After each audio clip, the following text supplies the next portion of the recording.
오늘도 거룩한 주일에 여러분들과 만나서 하나님 앞에 예배를 드릴 수 있게 되니 큰 은혜입니다. 여러분, 오늘 저는 여러분들에게 이 컵에 대한 이야기를 시작으로 말씀을 전하기를 원합니다.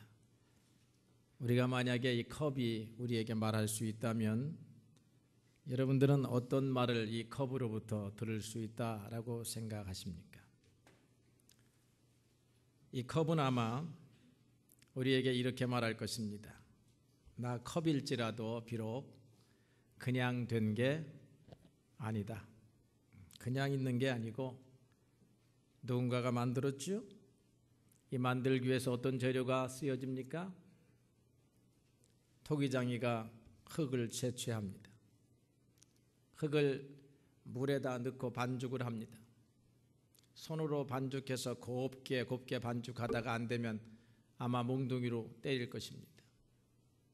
그렇게 해서 잘 반죽되고 난 다음에는 잘라내 가지고 농로에 올려놓고 모양을 만듭니다. 컵이 말할 수 있다고 하면 내가 왜 이렇게 어지러운 거야? 왜 나를 이렇게 주물르는 거야? 왜 나를 이렇게 몽둥이로 치는 거야? 그렇게 해서 모양이 만들어지고 난 다음에는 날카로운 칼로 무늬를 만들어 그려 놓습니다. 왜 나를 깎아내는 거야? 나를 이렇게 고통스럽게 하는 거야? 나를 죽이려는가 보다. 마지막으로는 뜨거운 용광로 풀무불 속에 이 흙으로 빚어진 이 컵을, 질그릇을 집어넣습니다. 그렇게 해서 나온 것이 이 컵입니다. 이 컵은 나오면서 나는 기절하는 줄 알았어. 나는 죽는 줄 알았어. 나는 도대체 무엇이 만들어지려고, 무엇이 되려고 이런 고통을 받는지 모르겠어. 이렇게 말할 것입니다. 우리의 인생에 비유할 수 있다고 생각합니다. 토기장이는 흙을 채취할 때에 이런 컵을 만들려고 하는 계획을 가지고 흙을 채취해서 여러 가지 공정과 과정을 거쳐서 이 컵을 만들어냅니다. 그러나 이 컵은 처음부터 끝까지 자기 자신의 전체를 볼 수 없기 때문에 몽둥이로 때리고 주물르고 반죽을 하면 나를 어떻게 만들려고 두려움이 임합니다. 깎아내고 잘라내고 그 무늬를 그려놓고 나를 무엇으로 만들려고 자기가 어떻게 되는지를 알지 못합니다. 드디어 뜨거운 불 속에 가마 불에 집어넣을 때는 나를 죽이려는가 보다 생각합니다. 그런데 시간이 지나고 나 보니까 아름다운 컵으로 되어 있다라고 하는 것입니다. 우리가 오늘 지금 한순간에 나를 보지 않고 나의 시작과 끝을 알고 계시는 하나님의 눈으로 여러분의 인생의 시작과 끝을 볼 수 있다면 여러분들은 순간순간 만나는 모든 고통과 비바람과 역경을 어떻게 이해할 수 있겠습니까?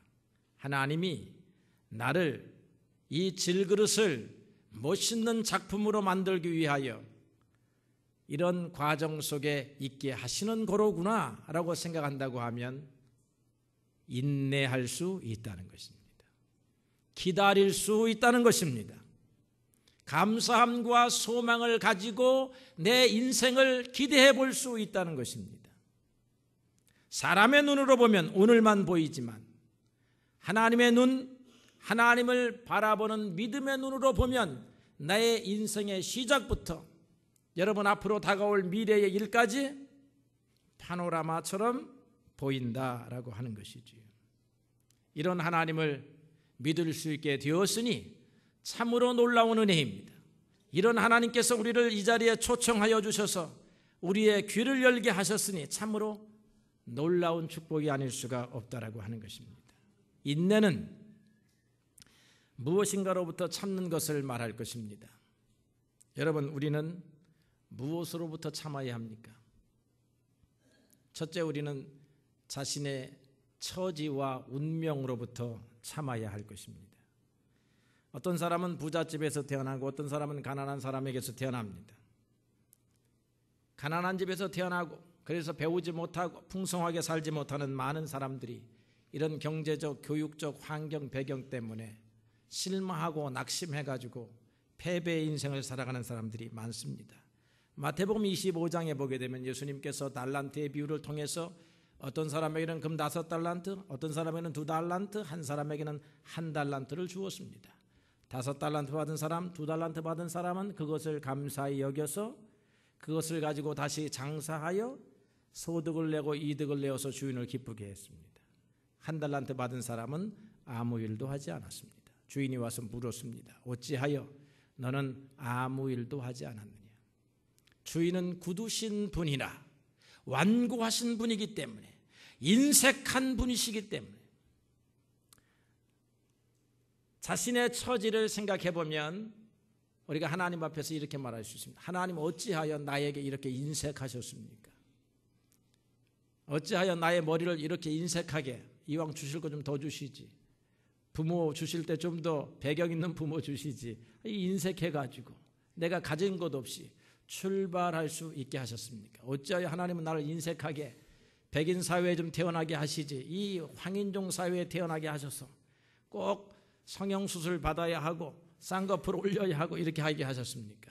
제가 이번에 와서 미국 우리 아는 친구를 만나서 얘기를 들어보니까 미국에는 성형수술이 이렇게 발달하지 않았대요. 강남에처럼 이렇게 성형외과가 많지 않다는 거예요. 그래서 내가 그때서야 비로소 깨달았습니다. 아, 미국은 왜 그럴까? 이미 세워져 있습니다. 코가 이미 눈이 움푹 파여져 있습니다. 굴곡이 다 있기 때문에 미국에 가서는 성형외과가 잘 호황을 누리지 못한다는 것이죠. 아시아 국가에서는 성형외과가 호황을 누립니다. 미국 갈 필요가 없어요. 아시아에 있어야 합니다. 왜 우리를 하나님 이렇게 인색하게 하셨어요? 끌로 팔 때 좀 한 번만 더 파면 좀 골격이 말이지 들어가고 나오고 할 텐데 적습니다. 이렇게 하고 주저앉아 있는 인생, 하나님 앞에 아름답지 못합니다. 나에게 주어진 것을 감사함으로 받아서 그것을 가지고 인내하여 땀 흘려 수고하여 결실을 만들어내는 것이 황인족이든 흑인종이든 백인종이든 누구에게나 주어진 하나님의 명령입니다. 헬렌 켈러라고 하는 여인을 여러분들이 잘 아실 것입니다. 삼중고를 갖고 있었던 여인, 눈으로도 보이지 아니하고 귀로도 들리지 아니하고 입으로도 말할 수 없는 여인이었습니다. 19개월 만에 큰 열병을 알아가지고 그 열병의 결과가 그런 삼중고를 만들어냈습니다. 그에게 하나님께서 셜리반이라고 하는 위대한 선생을 붙였고, 그리고 이 헬렌 켈러의 마음속에 하나님을 알아가는 마음을 갖게 하셨습니다. 그래서 이 세상에 살아간 어떠한 아름다운 여인보다도 아름답고 건강하고 위대하게 살았습니다. 그녀는 사람들에게 종종 이렇게 말했습니다. 나는 눈을 그리고 귀와 혀를 빼앗겼습니다.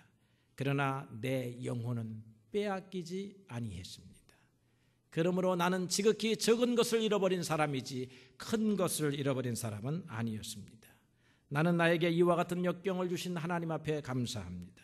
이것을 통해 나는 내가 누구인지, 하나님은 누구신지, 그리고 앞으로 내가 무슨 일을 하고 살아야 할지를 가르쳐 주셨습니다.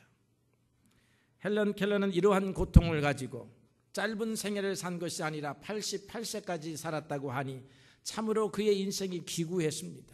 얼마나 인내하며 살아야 할 것입니까? 보지 못할 때, 듣지 못할 때, 말을 자유롭게 하지 못할 때에 어찌 자기 자신에 대한 원망, 인색하신 하나님에 대한 원망이 없을 수 있었을까? 없었을까? 이렇게 생각해 봅니다. 그녀의 삶은 인내의 삶이었습니다. 타고난 운명을 참고 고개를 숙이지 않고 고개를 들고 당당하게 나아가 장애를 가지지 아니한 어떤 사람보다도 위대하고 아름답고 그리고 보람있고 하나님이 기뻐하시는 삶을 살았다라고 하는 것입니다. 우리가 잘 아는 성경의 인물 에스더가 있습니다. 에스더는 일찍이 포로로 잡혀가서 바벨론으로 잡혀갔다가 바벨론이 멸망해가지고 페르시아로 바뀌는 그런 질곡의 역사 속에서 살아간 어린아이였습니다. 부모도 일찍 잃었습니다. 그래서 자기의 사촌 오빠 모르도게를 부모님과 같이 섬기면서 살았던 비운의 여인이었습니다. 그러나 이 모든 역경을 뚫고 에스더가 페르시아의 왕비가 되지요. 그리고 민족의 위기를 극복하고 유대인의 영웅이 되고 오늘 우리의 신앙의 모범이 되는 여인으로 소개되고 있습니다. 그녀의 삶도 인내의 삶이었습니다. 형편과 사정과 자기의 운명을 원망하지 아니하고 인색하신 하나님 앞에 대항하지 아니하고 주신 그대로를 가지고 하나님의 힘을 의지하였더니 하나님께서 그 적은 것을 가지고 크게 쓰시는 하나님을 만났다라고 하는 것입니다. 예수님도 가난한 자로 이 땅에 오셨습니다. 그분 역시 가난하고 못 배우셨고 그리고 무시를 당하시면서 사셨습니다. 그분이 하셨던 일은 톱을 들고 망치를 들고 목수일을 하는 일이었습니다. 그러나 그분은, 우리 주님 예수님은 자신에게 주어진 삶의 조건에서 인내하셨습니다. 성경을 배우셨습니다. 자연을 보았습니다.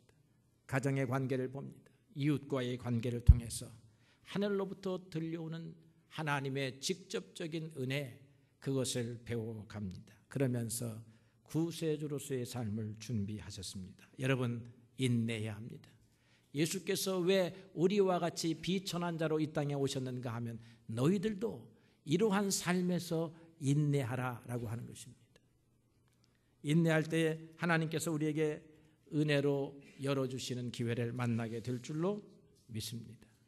두 번째로 우리는 고난으로부터 인내해야 합니다. 인생을 살아가는 60년, 80년의 생애 동안 우리는 수많은 고난을 받게 됩니다. 이 고난 앞에서 우리는 어떻게 살아야 할 것인가? 예수님께서 마태복음 5장 7장에서 산상수훈으로 우리에게 귀중한 가르침을 주십니다.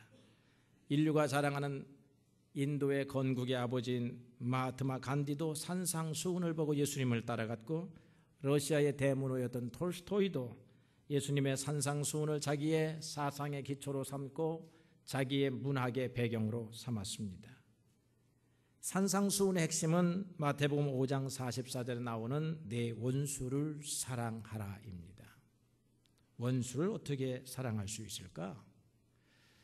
이런 질문을 하기 전에 우리는 우리가 인간 관계를 맺고 살아가는 우리의 주변 사람들을 둘러보아야 합니다. 사람을 굳이 나를 중심으로 해서 구분해 본다 하면 내가 있습니다. 그리고 이웃이 있습니다. 그리고 적대자인 원수가 있습니다. 나는 나입니다. 이웃은, 가장 가까운 이웃은 부인일 것입니다. 자녀일 것입니다. 그리고 친구일 것입니다. 그리고 같이 동역자입니다. 원수는 나를 반대하는 사람, 대적하는 사람, 시기하는 사람, 질투하는 사람, 내가 안 되기를 생각하는 사람, 내가 땅을 사면 배가 아파하는 사람, 이 원수의 세력들입니다. 그런데 우리는 인생을 살아가면서 이웃이면서 나의 분신인 부부간의 싸움을 우리가 경험하게 돼요. 자식과 부부간의 싸움도 경험하게 됩니다. 돈의 세계로 가게 되면 자식도 원수가 될 수가 있어요. 형제도 원수가 됩니다. 많은 형제들이 등을 돌리고 살아요. 저도 우리 형제하고 등을 돌리고 살 뻔한 일이 많이 있었습니다. 왜냐하면 내 돈을 가지고 가서 안 갔기 때문에 그렇습니다. 그러니까 원수가 됩니다. 우리 형님은 우리 어머니를 원수처럼 몇 년 지냈습니다. 왜냐하면 사업이 빚더미에 올라갔는데 어머니가 돈을 좀 꿔줘야 되겠는데 어머니는 돈이 없다고 합니다. 어머니가 왜 돈이 없어요? 이렇게 생각한 아들은 어머니는 돈을 빌려올 수도 있는 능력이 있습니다. 얘 내가 어떻게 돈을 빌려갈 수 있느냐? 이렇게 서로 실랑이를 하다 보니까 원수로 지낼 때가 있는 것입니다. 우리들이 갖는 원수의 의식은 지극히 적은 것이지만 규모가 크면 클수록, 권력의 세기가 크면 클수록, 재물이 크면 이 원수의 강도도 높아지는 것이지요. 그런데 예수님은 우리에게 세상의 모든 사람들을 친구를 원수로 만들지 말고 원수였던 사람도 친구로 만들고 친구도 나 자신과 같이 생각할 수 있는 사람이 되라고 가르치시는 것이에요.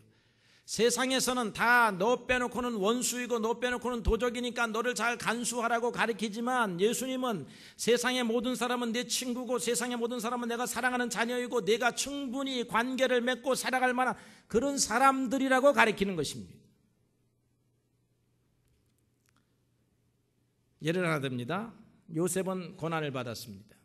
형제들에게 고난받습니다. 형제들 때문에 애굽으로 팔려갑니다. 종살이합니다. 그리고 감옥에 들어가고 어려운 시절을 지나갑니다. 요셉이 하나님의 은혜로 성공했습니다. 다시 형제들을 만나게 됐습니다. 옛날에 자기를 팔았던 그 원수와 같았던 형제들을 이제는 단숨에 목을 칠 수 있는 칼을 주게 되었습니다. 형제들은 요셉을 원수로 생각하여 팔아넘겼고 죽이려고 하였지만 요셉은 원수라고 여겨도 상관이 없는 자기의 형제들을 다시 형제로 받아들인다라고 하는 것입니다. 요셉의 사촌 형제들은, 배다른 형제들은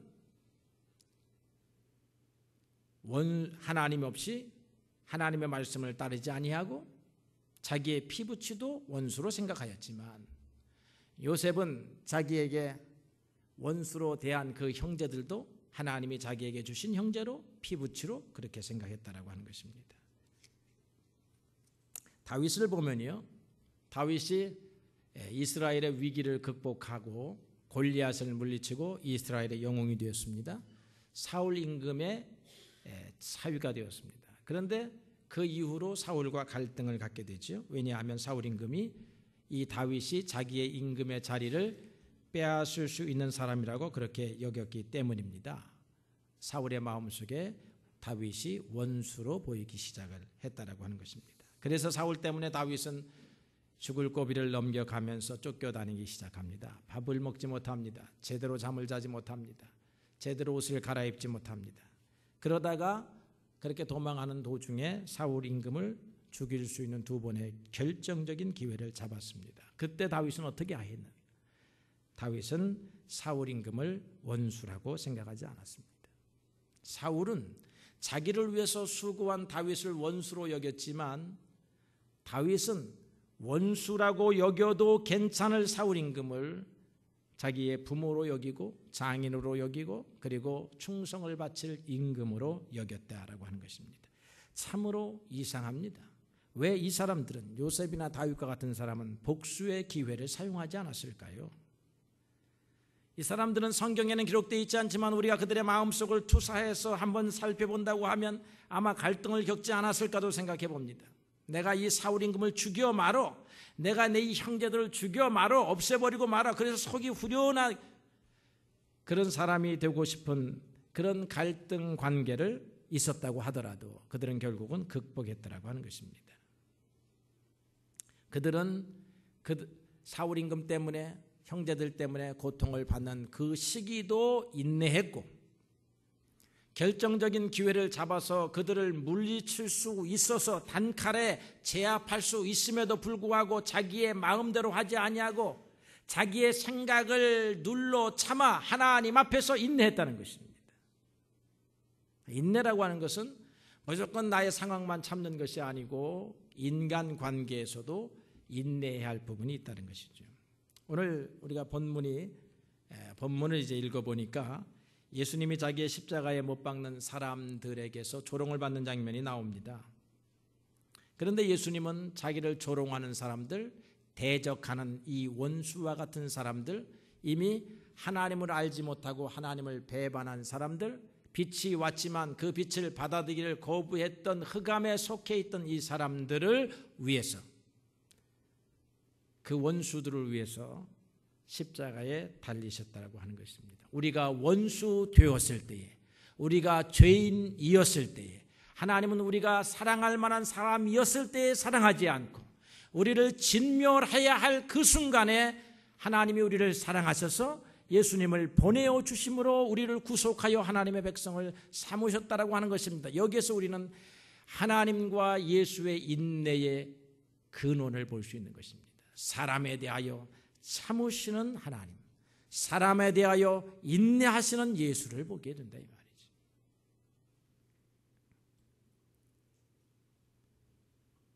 오늘 성경 보니까 지나가는 무리들이 예수님을 조롱합니다. 대제사장과 서기관들이 예수님을 조롱합니다. 심지어는 십자가에 못 박혀 같이 죽어가고 있는 죄인들도 예수님을 조롱합니다. 예수님이 조롱받아야 할 분이 아니셨습니다. 조롱받을 수밖에 없는 일을 하신 분이 아니었어요. 예수님은 이 육체적 성정, 어찌 보면 당연히 일어나는 마음속의 분노, 이 분노를 참으십니다. 우리 모두는 다 분노를 갖고 있어요. 그래서 우리가 분노를 폭발할 때가 많습니다. 다니엘서 보게 되면 느부갓네살이라고 하는 왕이 나옵니다. 느부갓네살 왕의 시절에 다니엘도 포로로 잡혀가고 다니엘의 세 친구 사드락과 메삭과 아벳느고가 잡혀가죠. 그런데 너무 똑똑하고 그리고 총명하였기 때문에 이제 그 바벨론의 고관 대작들이 됩니다. 120개 도를 다스리는 가운데 한 개의 도식을 맡아서 다스리는, 오늘날로 말하면 도지사의 위치에 있는 사드락과 메삭과 아벳느고입니다. 그런데 어느 날 이 느부갓네살 왕이 신하들의 명령을 따라서 금신상을 만들어 놓고 바벨론이 섬기는 신상 앞에 모든 사람이 절을 하라고 합니다. 그래서 만약에 왕의 도장을 찍고 위엄으로 권위로 이 명령을 내리기 때문에 금신상 앞에서 절을 하지 않는 사람들은 어디에다 집어넣기로 했습니까? 풀무불 속 뜨거운 용광로 속에 쇠를 달구는 불 속에 집어넣겠다고 했습니다.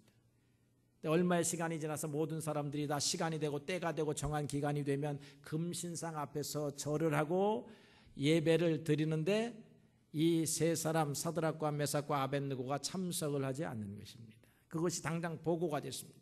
보고가 되니까 왕이 그래도 한때 사랑했던 대신들이요 총명한 소년들이기 때문에 불렀습니다. 그래서 묻습니다. 아벳느고야, 사드락과 메삭아, 너희들이 정말로 금신상에 절하지 아니했느냐? 예, 아니했습니다. 그래? 그때 이 왕이 그러면 지금부터라도, 이제부터라도 다시 그런 예식의 시간에는 와서 고개를 숙이고 절을 해야 되지 않겠느냐? 이 관대함을 있잖아요. 관대함을 보이려고 했습니다. 그런데 이 세 친구가 왕에게 말합니다. 아무리 왕이 풀무불 속에 우리를 집어넣는다 할지라도 우리는 하나님께서 우리를 건져내실 것을 믿습니다. 그리고 왕의 손에서도 우리를 건져내실 것을 믿습니다. 만일 그리 아니하신다 할지라도 우리가 왕께서 만드신 신들에게는 절하지 않을 것입니다. 이때 다니엘서 3장 19절에 보니까 느부갓네살 왕의 분노가 폭발을 했습니다. 무엇이 어쩌고 어째 이렇게 되었죠. 그러면서 명령을 내립니다. 느부갓네살 왕이 분이 가득하여 사드락과 메삭과 아벳느고를 향하여 낯빛이 변하고 그리고 명령하여 말하되 그 뜨거운 풀무의 불을 7배로 높여서 이놈들을 집어넣으라 그렇게 말합니다. 분노가 그냥 하늘에 닿은 것입니다. 왕의 권위가 땅에 떨어졌습니다. 세상에 이렇게 나쁜 신하들이 어디 있습니까? 왕이 한번 그랬느냐? 지금부터라도 그렇게 관용을 베풀었음에도 불구하고 이들이 신앙을 지키겠다고 그렇게 했습니다. 어떻게 보면요, 느부갓네살의 분노는 당연하다라고 볼 수가 있어요. 그런데 오늘 예수님은 당연한 분노를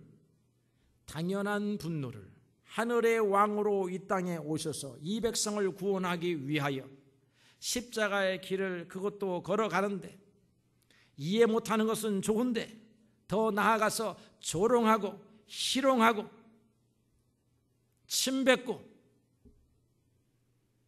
이 분노가 당연한 분노가 나오지 않습니다. 예수님은 눈을 감으셨습니다. 입술을 깨무셨을 것 같습니다. 그리고는 당신의 마음을 다스렸습니다. 그에게 하늘의 평강이 있었기 때문에 그는 하나님 앞에 이 백성들을 위하여 기도합니다. 아버지여 저들을 사하여 주옵소서. 저들이 자기가 하는 일이 무엇인지 알지 못함이니이다. 아버지여 저들을 용서하여 주옵소서. 마치 하나님도 분노하셔서 이 백성들을 멸절시키실까 봐 예수님이 그 고통 가운데서도 하나님을 가로막고 있는 형국입니다. 하나님 참으시옵소서. 저들을 용서하시옵소서. 잘 모르고 하는 일입니다. 이것이 예수님의 인내셨습니다. 이 예수님의 인내의 100분의 1만 우리가 담고 이 세상에서 살아간다고 하면 여러분 우리 앞에 놓여져 있는 문제의 90%를 다 해결할 수 있으리라 그렇게 생각해요. 자기 자신의 원망에서 오는 좌절감도 인내로 감당할 수 있습니다. 다른 사람과의 관계에서 오는 분노도 인내로 감당할 수 있습니다. 하나님을 생각하고 감당할 수 있다는 것입니다. 우리는 인내하지 못함으로, 예수님과 같은 인내를 가지지 못하여 아무것도 아닌 일, 어찌 보면 느부갓네살처럼 당연히 분노해야 할 일이 아니라 전혀 분노해서는 안 되는 일에 대해서도 분노해가지고 자기를 잃어버리고 명예를 실추하고 공동체를 깨트리고 가정을 깨트리고 인간관계를 깨트리는 우리의 참으로 부족한 모습을 이 주님의 모습에서 한번 되새겨 보아야 할 것입니다.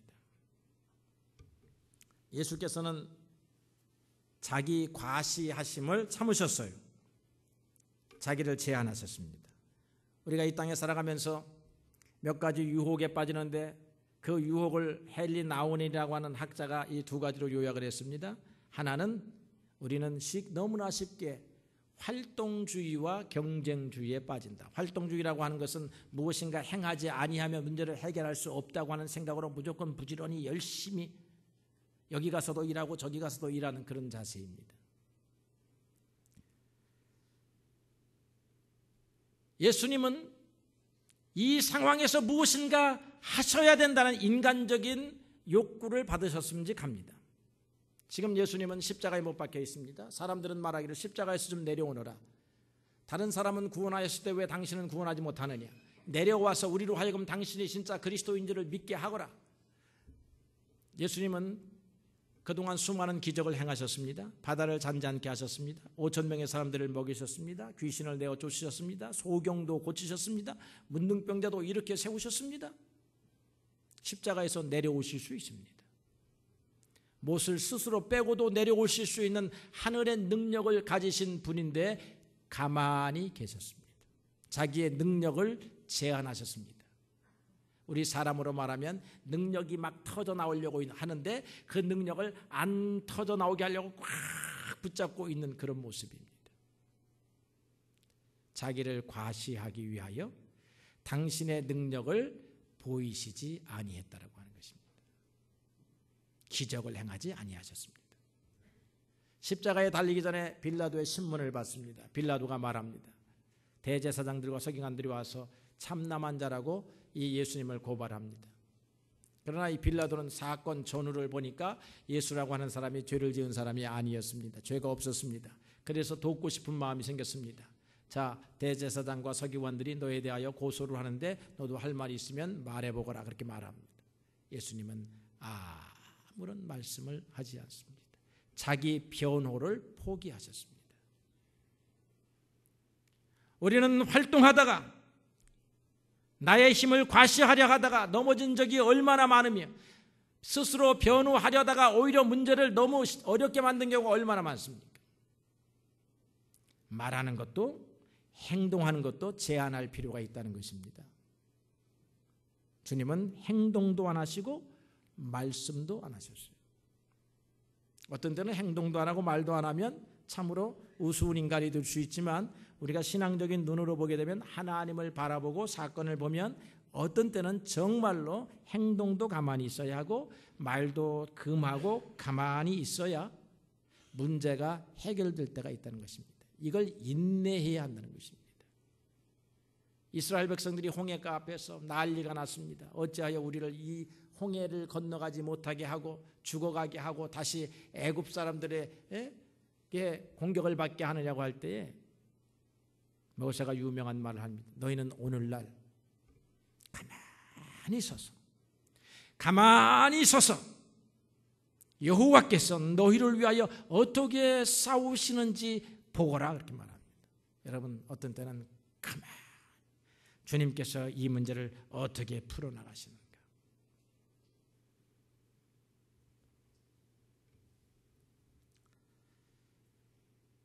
경쟁주의라고 하는 것은요, 승리해서 인정받기를 원하는 마음입니다. 주님이 탁 내려오셔서 봤지 내 힘 이제 내 앞에 굴복하고 내 앞에 엎드려라 이렇게 말할 수 있다는 것입니다. 그런데 그것이 하나님 보실 때에는 전혀 결과를 가져올 수 없는 것이다 이 말이죠. 하나님은 우리에게 너 인내해라.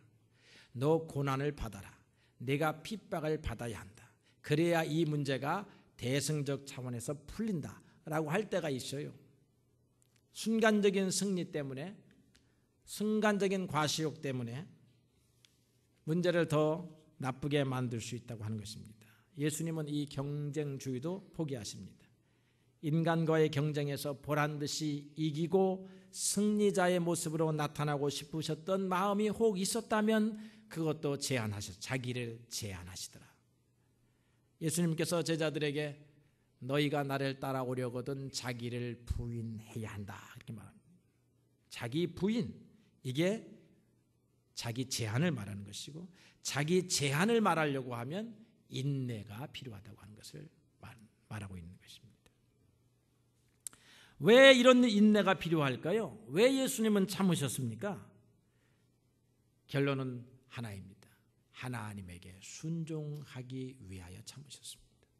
하나님께서 우리에게 원수를 사랑하라 명령하셨기 때문에 우리가 원수를 다루는 방식에 있어서도 많은 인내가 필요한 것이에요. 하나님이 우리로 하여금 어린아이처럼 낮아지라고 했기 때문에 이 인간의 본능 속에서 일어나는 앞장서고 싶은 마음, 높아지고 싶은 마음, 이런 마음을 참는다는 게 얼마나 어려운 건지 모르는 것이에요. 제가 중학교 때 어떤 교회를 이렇게 갔어요. 교회를 갔는데 한 친구가 나를 교회에 초청을 해가지고 이제 동네 교회를 국민학교 5학년인가 중학교 1학년인가 다녔는데 저는 무슨 생각이 있었느냐면 내가 지금 국민학교 때 반장이다, 이게 반장. 내가 5학년 때 6학년 때 반장을 했어요. 지금도 이렇게 과시하잖아 내가. 그러니까 교회 가면 당연히 회장이 되어야 되는 거예요. 그래서 나를 전도한 친구에게 야, 내가 가면 3개월 안에 회장 될 수 있어? 그랬더니 그 친구가 나를 전도하려고 그랬는지 회장 될 수 있다라고 말합니다. 3개월 동안 열심히 다녔습니다. 정말 3개월인가 4개월 만에 회장 선거를 했어요. 그런데 회장이 됩니까? 안 되죠. 안 되니까 자존심이 상했습니다. 그래서 그 교회를 그만두고 옆 교회를 다니기 시작을 했습니다. 교회에서는 회장을 한 번도 못 해봐서 중학교 때요. 이 과시하고 싶은 마음, 오늘날 우리 많은 사람들이 이 과시하려고 하다가 과시로 신앙생활하다가 과시로 인생을 살다가 낭패를 당한다 이 말입니다. 여러분, 낮아진다고 하는 거 굉장히 중요한데 우리는 낮아지라고 하시는 주님의 말씀을 아직도 귓전으로 잘 안 듣고 여전히 자기의 욕구를 이루기 위해서 하나님 앞에 나오는 경우가 많다는 것이죠. 그래서 우리는 주님의 말씀을 따라가려고 하면요, 인내해야 합니다. 주님의 말씀을 지키려고 하면 인내해야 돼요. 주님의 뜻이 내 속안에 임하여서 하나님의 말씀이 내 마음판에 떨어져서 그것이 열매를 맺고 결실을 얻으려고 하면 인내해야 합니다. 그냥 안 된다 이 말이죠. 고난에 대해서 인내해야 합니다. 자신이 부족한 열등감적 처지에서 인내해야 합니다. 그리고 자기가 높이고 싶고 앞서고 싶어 하건 자기 과시에서 인내해야 합니다.